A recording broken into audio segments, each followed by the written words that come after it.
I think some of it comes down to remembering what you like to do that replenishes you, and for some people that's, reading a book, or for some people that's journaling, or for some people that's working out, or for some allowing people yourself to be unique. Yes. That whatever works for you, whatever works for somebody else may not work for you, and that's okay.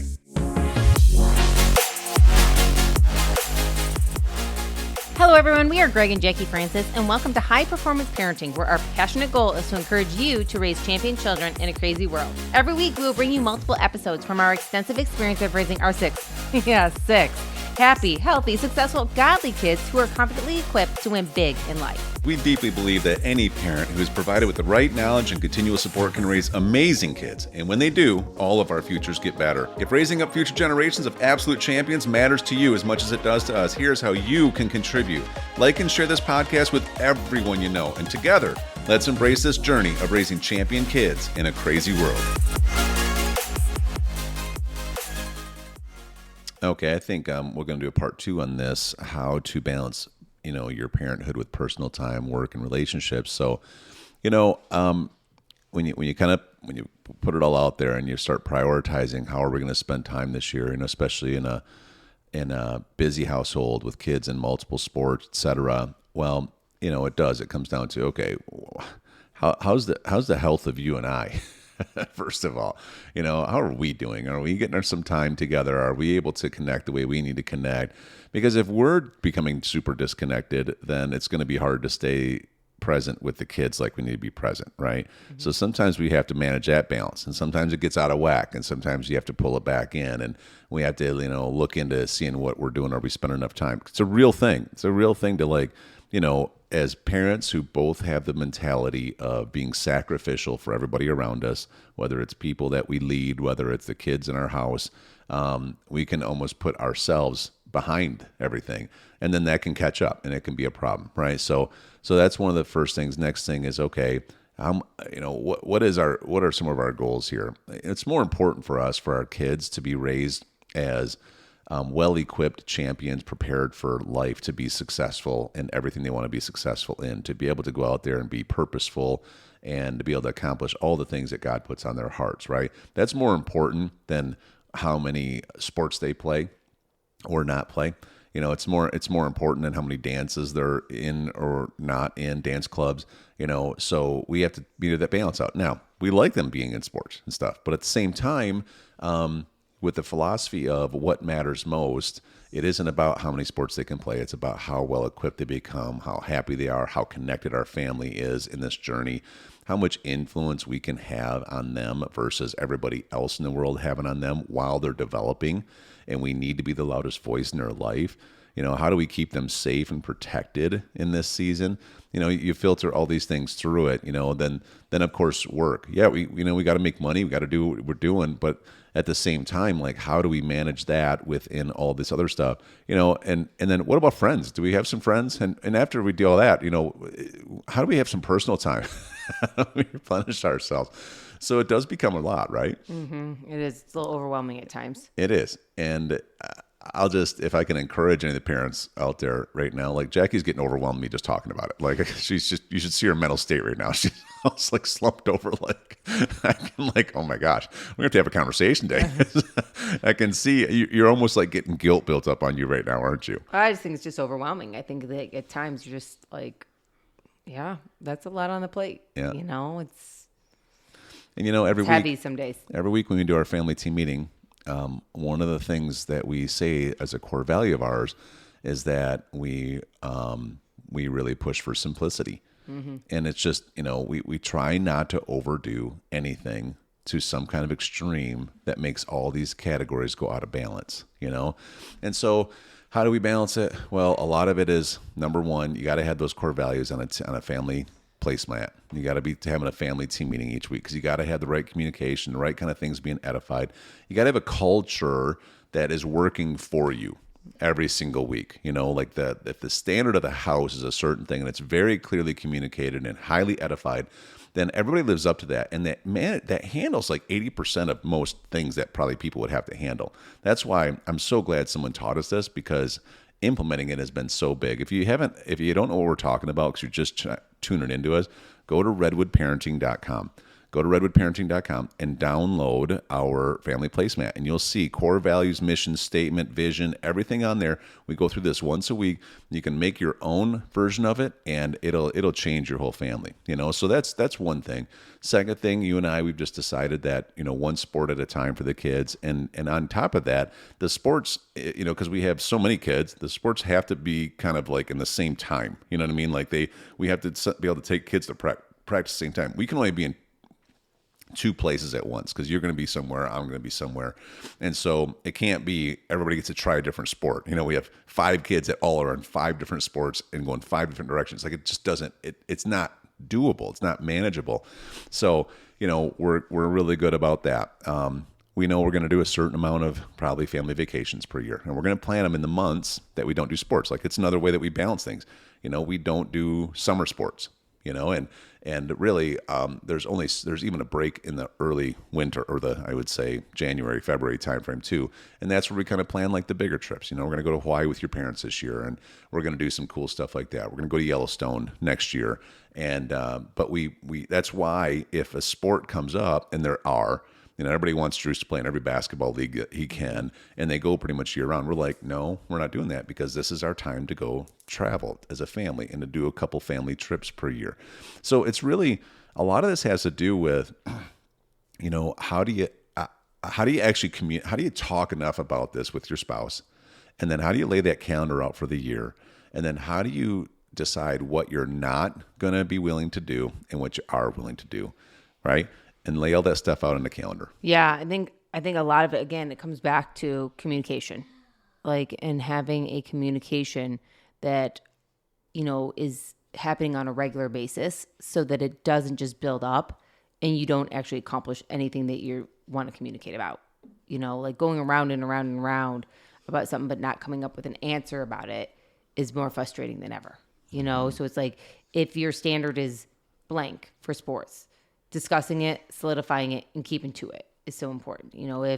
If the importance of family time is at this time, unless something that we've discussed ahead of time really is the primary goal, like we're going to do that, then we stick to it type thing. Or if, whatever it may be. I mean, I just had a friend of ours that was just, she and her husband serve a ton. They're always serving somewhere, and they had to make a decision on what was best for their serving at church, what I mean? So that they could enjoy going together and being a family unit together. And sometimes you're doing some of the best things, but it's not the best thing for your family. Right. Like, that doesn't mean it was wrong. It doesn't mean that it wasn't a good idea. It just means it wasn't best for your family. And that's okay to say no to, because what is important is what you're trying to do for your family. Mm-hmm. And then from there, if that's healthy, then other things kind of come together. There's opportunities that open up. The right kind of sports in the right season opens up that your kid's excited about. The right opportunity to serve, maybe whether it's at church or on the board or in a business endeavor, or, whatever the case may be, opens up because you were willing to serve. It just wasn't going to be in place of something else. Yeah. You know what I mean? Like, it all opens up if you get on the right page with stuff. And when you don't, that's when things start going in directions that you never thought were coming.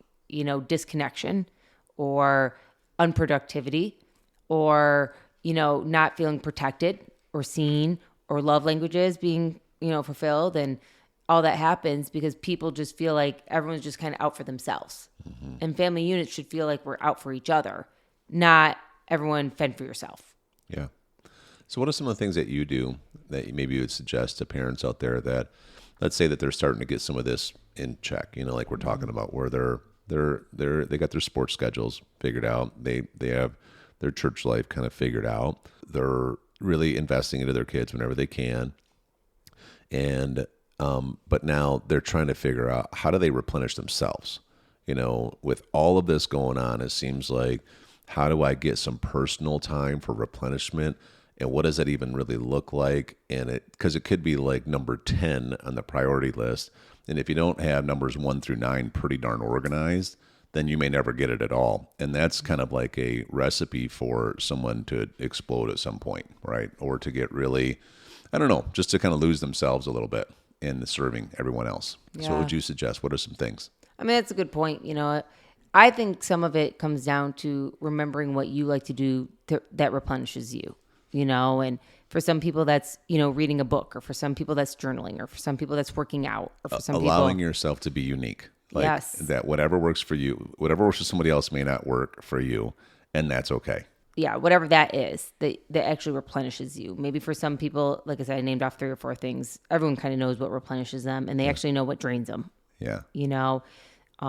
And so writing down a couple of things that replenishes you, and then really figuring out how to make that happen for yourself, is so important. And then not being ashamed, not apologizing for it, not feeling like, hey, there's so much on my plate, I can't even do one thing for myself per week even. Not that guilt is so important. It's really fulfilling what makes you feel fulfilled so that you can go out there and do all the other stuff that matters to you. Because it's not that the other stuff don't matter. They matter so much you're willing to stop doing the one thing that actually replenishes you. But to do those replenishing things because they actually make you better at doing the other things. Yeah. So like for you really like your quiet time in the morning.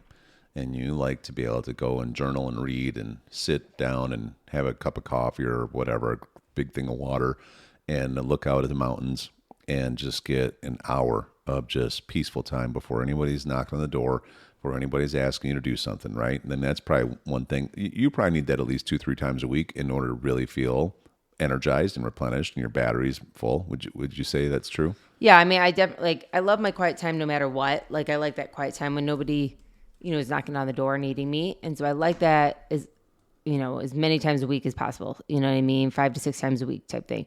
But the deep ones are when I'm really like, hey guys, I'm going to take longer. I'm going to really take this time today. So I don't want, and then for me too, it's a lot of I love working out and taking the time to do a workout that matters to me without my kids are notorious in the past of texting me, calling me, all the things when I'm working out, and finally teaching them I just need an hour to do a workout. And so unless this is really an emergency, can you figure that out for an hour? Yeah. Can you? And that wasn't easy for you to set that boundary. Right. Right. Because yes. It's the mama's heart. You when somebody needs you, then you want to go help them. Right. And totally. And it's a lot harder for a mom, I think, to say no than it is for a dad. And on top of that, all the moms out there are the first ones to get asked because it's just natural for the kids to seek the mom first. And so you've had to really say, no, I'm working out. So, you either text your dad or you wait till I'm done kind of thing. And that took some correction, and it took me having to help explain it to and keep reminding people. And, but then you have to keep the boundary, right? Because you can't let it start slipping in also where you're texting them and now they think that it's okay again. And next thing you know, you can start complaining that you don't have time anymore. You know what I mean? So it's really though, I'm just trying to encourage the parents out there, find your time and then lock it in. And, it's the whole putting the oxygen mask on you first thing. Well, and I think a lot of times is not feeling like you have to bring them along for your relaxed time or for your replenishing time. I mean, a lot of times I'd be like, okay, well, I really get replenished maybe going to work out. And then a kid would be like, well, can I just come? And can I just run on the treadmill next to you? And I'm like, as long as you don't distract me, that'd be fine. Here I'm thinking, yeah, I can handle that. Oh my gosh, I did it with Drews one time. I know where this is going. Here I'm on the treadmill. I'm sprinting. I'm getting my sweat on. I'm listening to my praise and worship. I'm looking out and enjoying my moment. I hear a thud. I look over. Greg, he slammed his head on the dashboard. Did you just call me Greg? I did. That's so strange. It was so.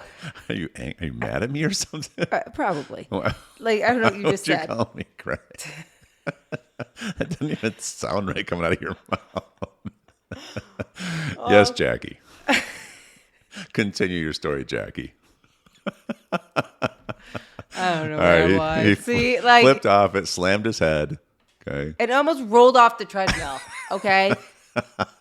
And you're at what, the local gym or something? Yes, and I'm full sprint, and I'm like,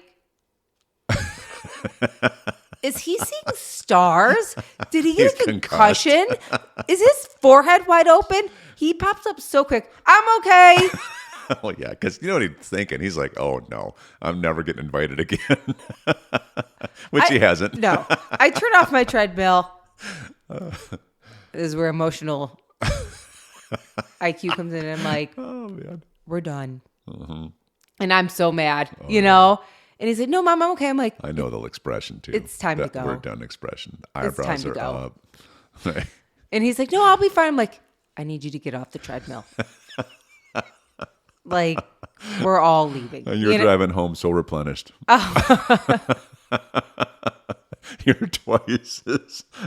My 2 days a week opportunity. Uptight as when you left to go. I'm like, and I don't even ask him if he's okay if there's blood coming down his head until we're halfway home. So this then led into one of those nights where you had to have your emotional night where you got to talk to me about this. Vent to me. And you weren't helpful. This is Greg helping me on the days like. Well, I'm just visualizing the kid tripping and doing a front flip on the treadmill, and then looking at your face of concern, anger, and disappointment all at the same time. Yeah, that was a proud parent moment. Oh, man. Funny stuff. Hey, everyone. Thanks for listening, and thanks for your love and support. We hope that today's episode added tremendous value to you and your family. It would mean so much to us if you would partner with us on our mission of helping parents around the globe raise champion children in this crazy world. To do so, simply take a moment to like and share this podcast with everyone in your network. See you next time.